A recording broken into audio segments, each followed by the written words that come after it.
Hey guys, I'm Jessie, and today I have a very special book review for you. Every year around Christmas, we end up doing this secret Santa, and it started last year in World Hoppers, and it's kind of expanded to more of BookTube outside of just our World Hoppers group.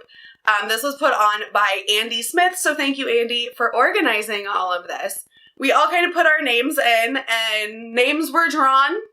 We were sent our secret Santa person, and we had to read one of their favorite books and then do a review, and we are all dropping this review at the same time on the same day, so I will leave the playlist and information down below. And I am super excited because the person that I ended up getting is my friend Tara from Phaserhead Reads. And I snooped through her Goodreads and I was like, okay, I need to read something that I, for one, haven't read because we have pretty similar reading tastes. And I've read a lot of the same books. So I had to go snooping and I was like, all right, what is something that she's recently rated 5 stars that I have not read yet? And I came across Under the Whispering Door by TJ Klune. And I knew this had to be my book.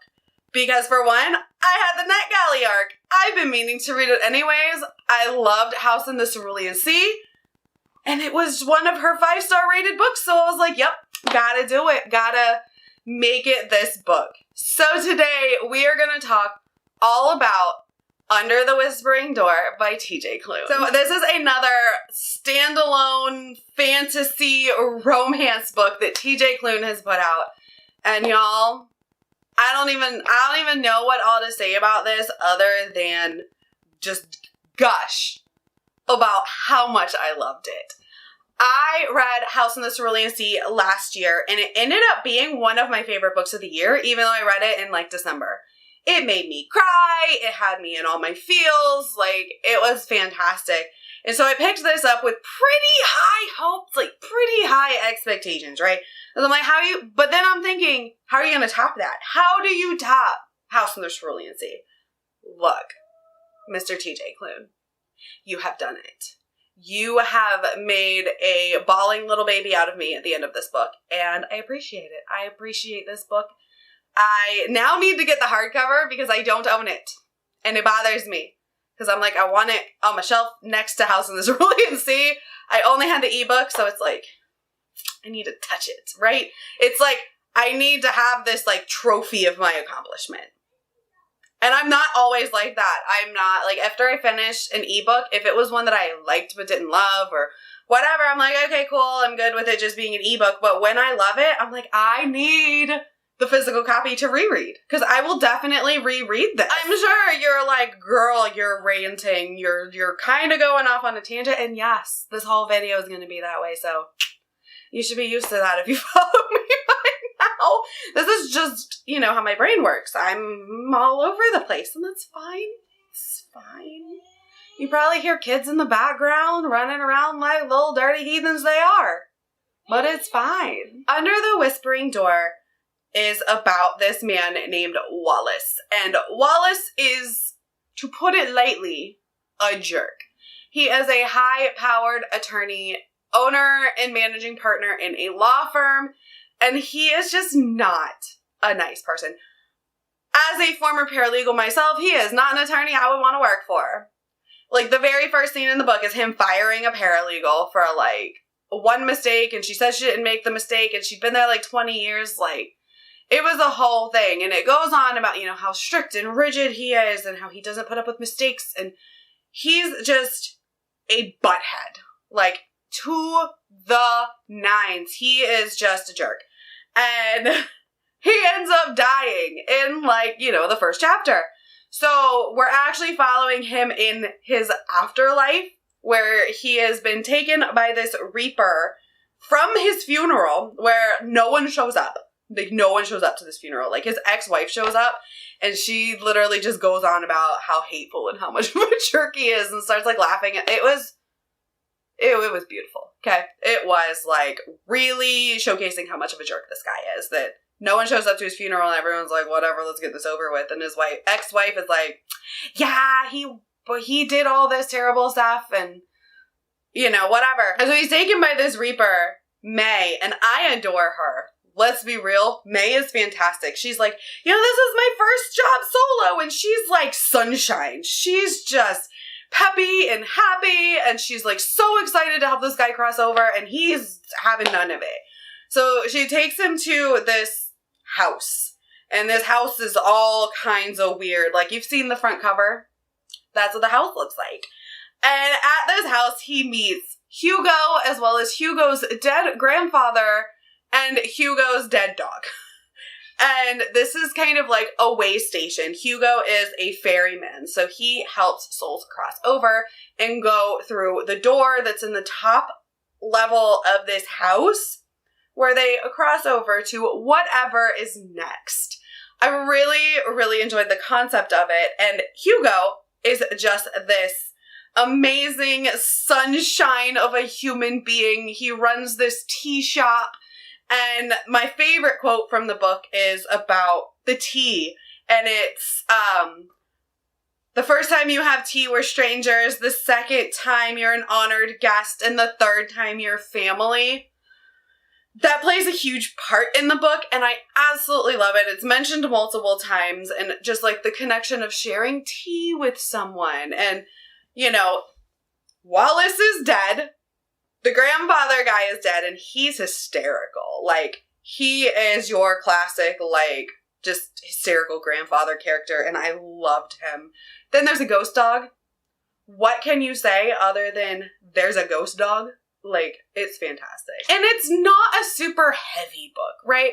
It's not like what I would typically read, where it's like this heavy political fantasy, and it is literally just a kind of like a contemporary romance, but with ghosts, in a way. And it is a male-male romance. And if you didn't know, that's pretty much what TJ Klune writes, because that is his jam, and I love it. And it's just so sweet, and they are older men. Like, I think Wallace is in his, like, 40s, 30s, 40s, and so is Hugo. Like, they're not, like, 20-year-olds or teenagers. Like, they are full-grown adults, and I love that. And we just kind of get to experience Wallace growing and learning to become a better person after his death. And, you know, while that is like a big, big part of it, there is this other overarching kind of plot where if the dead leave the kind of house and stray too far, they become these like husks, they call them. These like shells of a person. They lose all their humanity. And they're no longer able to cross over. They're just like these tormented husks, kind of zombie-like, but you know, they're not like eat brains, but that's just kind of the vision I got in my head from them. And then there's the manager, who we only ever know as the manager. And I think TJ Klune likes doing this, because in House in the Cerulean Sea, there was only ever, remember, like, the company and the boss. And I loved how they did that. So, like, this manager, everyone kind of just, like, speaks like he's kind of a jerk, and they're not really sure about him. He's this, like, very powerful, godlike being, but he's not God. They even do a whole bunch of, like, religious breaking down in this book, and I actually really like that as someone who is former fundamentalist raised, but that's neither here nor there. If you are more like me and you're very interested in the afterlife because of your upbringing and different things that you've learned and had to unlearn, then I think you'll really enjoy this as well, because they kind of break down the idea of heaven and hell in a very touching way, in a way that doesn't feel like it's attacking any particular religion. It just says, you know, people don't really know what's after, but it's all beautiful. So I loved that. But y'all, this book was so good. The idea of a human falling in love with a ghost and a ghost falling in love with a human, and they can't touch, and like it's all an emotional falling in love. Like, it has nothing to do with, you know, physicality. And I really appreciated that, because I feel like you don't have to have that physicality in order to like truly know someone and fall in love with them. And I just thought that was beautiful because it's literally just like them having conversations and them, you know, getting to know each other, and Wallace, you know, learning and growing even though he's dead, and, you know, trying to make amends and figure things out. And at some point, another ghost ends up arriving, and that kind of throws everything into a tailspin, and that is what kind of centrally moves this plot forward. It just pushes that kind of main overarching plot forward. I can't really say anything else without spoiling things, but if you liked House in the Cerulean Sea, I highly recommend you pick up this book. The other thing is I highly recommend you do not read this book in public, especially on an airplane, which is something that I did.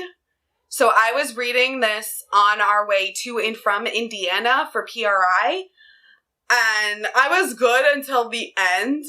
And then I am holding back a flood of tears at the end of this book on a plane with all these people flying from Florida to from Indiana to Florida. And it's like, don't cry, they're gonna think you're weird. I'm just like, don't cry, don't cry. Don't cry. And all the while, like, my eyes are just pooling up with water. Like, it's a beautiful ending. Honestly, there's nothing I would change about this book. I thought it was fantastic. And I know this is not like my normal reviews. Normally, I'm like, these are my pros and these are my cons. But for this one, all I have to say is read it because it is beautiful. I don't think, like, obviously, I don't think every book is for everybody. I don't think any book is for everybody. I think if you liked House in the Cerulean Sea, you'll love this. I think if you like light magical realism type fantasy, you'll probably love this. If you want a standalone that's an adorable romance, you'll love this. Like, there's so many people that I think would love this that I just want everyone to read it. So I'm really glad that this is the book that was the one that caught my eye from Tara's Goodreads account, because I was like, oh God, what am I going to read that we haven't already read at the same? Like, I saw that and had to roll with it. And you know what? She got good taste. Girl's got good taste. So go check out House in the Cerulean Sea by TJ Klune. Oh, there was another thing I forgot to mention. And that is that Hugo, one of our main characters, has panic attacks. And I thought it was represented really well. As somebody that has also had panic attacks due to anxiety, I thought it was represented extremely well and done with such care that I was like, I felt so seen, because I'm like, I have these panic attacks on occasion myself where, you know, you feel like you can't breathe and you don't want to be around people and you just have to get out, and you just feel like all the walls are coming in on you and you're being crushed to death. And the way it shows it, I thought was very, very well done, and done with a lot of respect and care, and not done with, you know, sometimes they show people with anxiety in books and you're like, I don't think that's how it really is. This, I thought, was done really well. So that was the other thing that I wanted to mention, is the anxiety panic attacks were done really, really well and handled with care. All right, well, this has been so much fun. I'm glad that I can finally release this video to y'all, share who my Secret Santa is. I'm really excited to watch everybody else's videos and kind of see what everybody else got. I have no idea who got me what book they read of my favorites, so definitely curious to find out. And it's been a good time. Hopefully you guys all have a happy holiday season. Spend some time with your family, your friends, do whatever it is that makes you happy, and let's have a great end to this year and a happy new year.